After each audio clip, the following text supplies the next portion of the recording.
All right, I'm glad there's only 10 people in the audience tonight. All right, come to the stage now. We know her as Pambo. Come to the stage.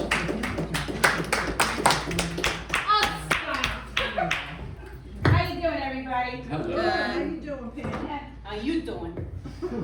Okay, next month is my 2-year anniversary of being retired nurse. Yes! Yay! And I have a new birthday, 69. This should be a really good year. Okay.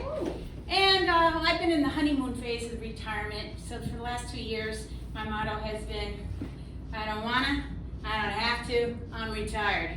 I got to say the word no. And I lost a lot of friends along the way.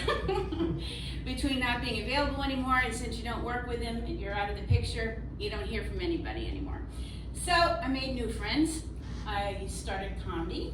I started acting. I did all the things that I always wanted to do and never had the time for. I slept in. I stayed in my pajamas most of the day. Nice. Started a garden, renovated the house, did some trips, and now the honeymoon phase is ending. Because now we got bills, grocery costs has gone up, and now I have to actually live in a budget. And our travel fees, we're going to travel, and now all of a sudden the air conditioning went out. We both needed new cars, so the money for that has been gone. And now my husband's going to have a total knee replacement done on Monday, so I'm going to be homebound for a little bit. So I'm back to being a caregiver again. And then my son hit me with, oh, we lost our babysitter, so, Mom, can you please help us with the kids? So, honeymoon phase is over. Now, when I was young, you used to see the commercials for arthritis medications, and I used to breeze right over it.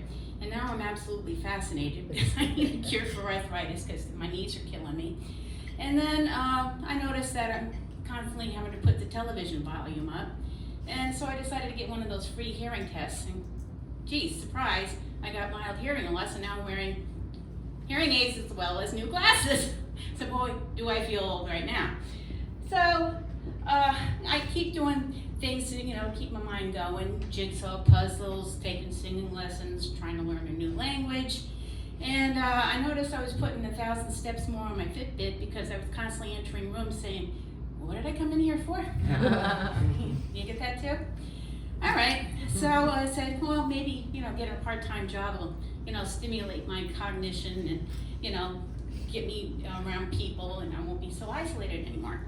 So a friend offered me a job as an actress to be a fake patient for the Robert Wood Johnson medical students.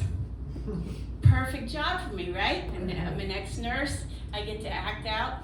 And I recently had to pretend I was a woman that had a colonoscopy and got the horrible diagnosis of colon cancer. So the poor med students got a whole tearful rendition of, oh my God, don't tell me it's true. And I had to do that with 20 different med students. And one guy said, geez, you must be very well hydrated because we can hear you crying outside. But it's been a great job. I've been noticing my husband says, I told you that. And I'm like, no, you didn't. And I'm finding out that maybe he did. So everything somebody tells me goes in one ear and goes out the other. If I read it, I retain it, but if you tell me, forget it. If you give me your phone number, I have to put it in my phone right away or write it down. And I still keep a paper calendar because I know it's a computer age, but I still need a paper trail, okay? That's how old I am. So I was at a diner with my friends, and I noticed on the advertisement placemat that Kessler Institute was looking for dementia study, clinical study people. $700 to do a study if you qualify. Wow. Right? Some money, right? I think I did. Yeah, so I said, okay, I'll give it a shot. So I called them, had to go through an hour interview on the phone. They say, I think you might qualify. Come in for 3 hours of neurocognitive testing. Right, so I did the neurocognitive test, and they're like, can we have your husband's phone number? we want to call him, talk to him. We have your permission? I'm like, oh God, this is really serious, right? So they gave him a call a couple days later, and I don't know exactly what he said, but I'm sure he fed me to the dogs about how much I don't listen to him. Then they said the next stage is you have to have an MRI of the brain. Have you ever had an MRI? Well, they put you in this big contraption thing. It's very tight, and if you're claustrophobic, it's hell.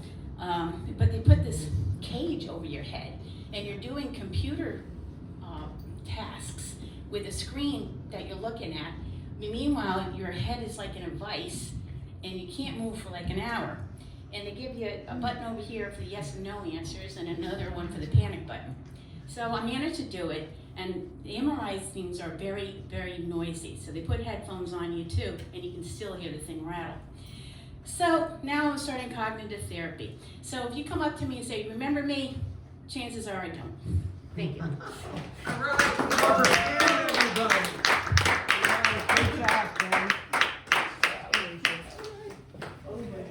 Pretty cool job being an actress like that. It's pretty Yeah, cool. I do that. Yeah, I'm on a health plan where I'm a real patient and my doctor pretends to take care of me. Right. So anyway, Where do you do it? I do it into the stage. They're having a party at this table and I'm glad, okay?